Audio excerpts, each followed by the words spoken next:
ગોંડલના યતીન દેસાઈએ નાયબ મુખ્યમંત્રીને કરી રજૂઆત। નાયબ મુખ્યમંત્રીને લેખિતમાં રજૂઆતમાં તેમને કર્યો મોટો ખુલાસો। તો સાથે જ રાજકુમાર જાટ કેસના શંકાસ્પદ લોકો તપાસના દાયરામાં છે। ત્યારે શંકાસ્પદ લોકોમાં બિલિયાળા ગામના સરપંચ લાલભાઈ પણ સામેલ। તો સાથે જ રાજકુમાર જાટ હત્યાના બનાવની તપાસમાં સંકળાયેલા લોકોની કાયદેસરની તપાસ કરવામાં આવે તેવો લેટર એ યતીન દેસાઈ દ્વારા લખવામાં આવ્યો છે।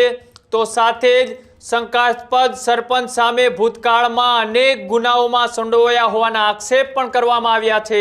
તો સાથે જ નિષ્પક્ષ અને તાત્કાલિક તપાસ થાય તે માટે તેમને લેખિતમાં એક માંગ કરી છે।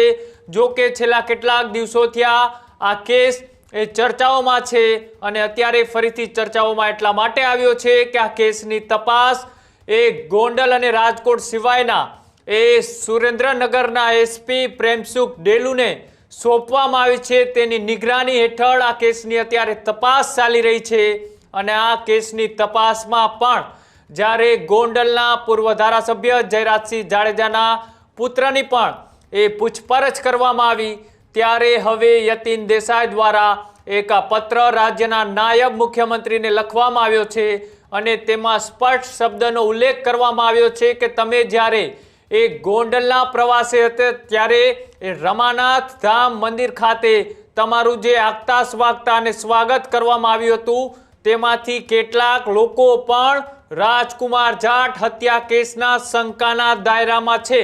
તેમને નામનો ઉલ્લેખ કરીને પણ લખ્યું છે કે બિલિયાળા ગામના સરપંચ લાલાભાઈ પણ આ કેસમાં શંકાના દાયરામાં છે।